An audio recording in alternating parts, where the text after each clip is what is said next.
Young and the Restless fans, hopefully you got your tacos ready. It's Tuesday, and hold on to your hats because today's episode was a roller coaster of drama, deception, and deliciously soapy confrontations.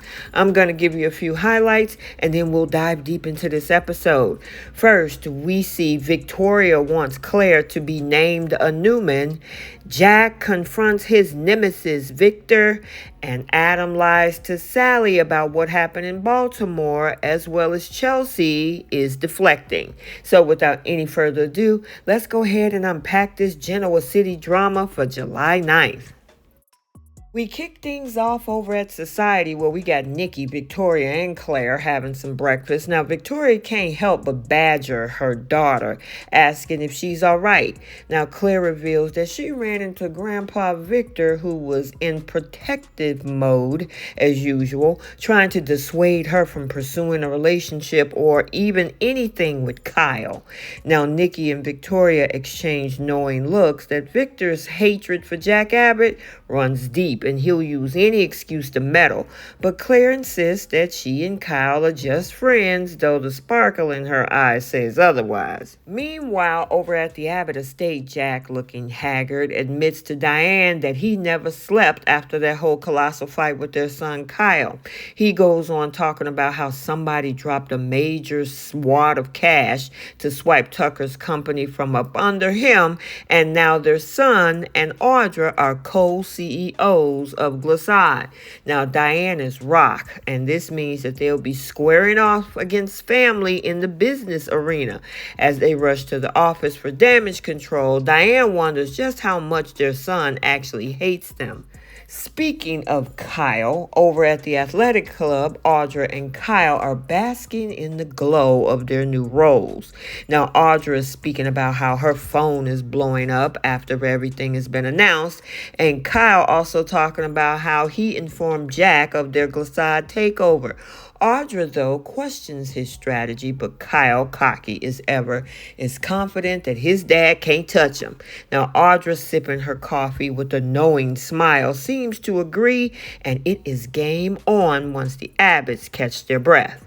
Now across town, Chelsea rushes into Billy's arms over at Chancellor Winters. Now their embrace is warm, but Chelsea's thoughts are elsewhere, specifically on her steamy encounter with Adam in Baltimore. Now they chat about Connor's issues, and Billy, being the ever-supportive boyfriend, offers to take Chelsea to go get something to eat to lift her spirits. Chelsea agrees, even though she's not hungry, but she appreciates Billy's steadfast support. Back over at Adam's place, Sally has whipped up some breakfast, but Adam's a little bit distracted, haunted by his memories of his tryst with Chelsea. Now, as they eat, Sally begins probing about Connor's status, and of course, Adam is sitting there guilt-ridden, reveals that they keep Connor for a bit longer as he is still struggling.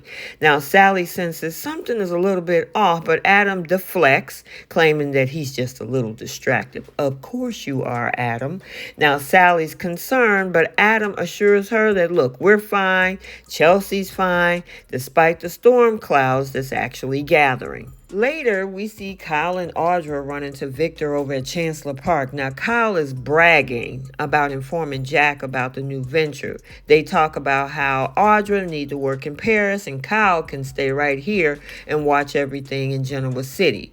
Victor, ever the strategist, leases them office suites, and they insist that they'll both operate from two continents. Now, Kyle and their plans actually want to relocate Glissade to Genoa City. Now, Victor is unimpressed. He divides their duties between continents. Kyle leaves, and then Victor cast a little bit of doubt on Audra's capability per Kyle. Now, Audra, not the one to back down, assures Victor that she's up for the challenge. She didn't even react to that statement, which surprises Victor. While, of course, we know Victor is plotting in the background. Over at Jabot, Diane tells Jack that she's seen Kyle and Audra together, pondering why they team up again. Now, they speculate on the mystery investor's identity, with Jack and Diane and eventually naming Victor Newman as the puppet master. He killed two birds with one stone, getting rid of Tucker and also trying to take down Jack. A classic Newman move, and they cursed the mustache as news about Glissade breaks without mentioning Victor's involvement. Jack is fed up, storms off to confront his nemesis. Back at society, Nikki and Victoria are stunned by Glissade news. Claire, though, yeah, she already is in the know thanks to Kyle, watches the family's reaction. Kyle arrives basking in the limelight, but Nikki and Victoria wonder about the fallout with his parents. As Kyle and Claire share a private moment discussing their quote-unquote play dates when it comes to her being Harrison's nanny, the air thickens with unspoken tension. Audra arrives, and you can tell by the look on Claire's face that, yeah, she don't trust that girl, and she don't trust the situation that's happening. At the same time, Claire also tells Kyle that Victor is trying to keep her away from him, which concerns Kyle. And I don't know why Kyle is surprised, because Victor trusts no one. Later at the athletic club, Billy and Chelsea discuss the kids. Now, Chelsea, struggling with exhaustion and worry, finds comfort in Billy's unwavering support. They talk about their son, Johnny, and Katie, and how Claire is blending in because she needed a distraction.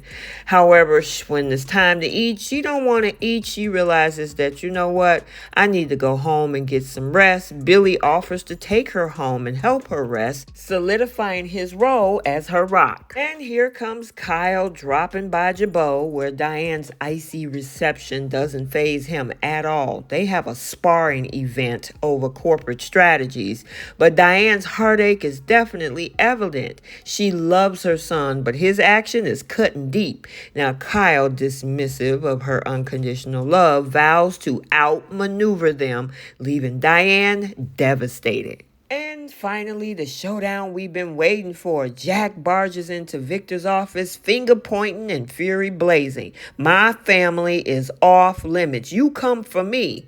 Now, Victor, trying to be cool as ever, retorts with a jab about Jack's poor parenting. The two titans clash, with Jack vowing retribution, and Victor, yeah, he shrugged it off, confident that Jack's reaping exactly what he's sown.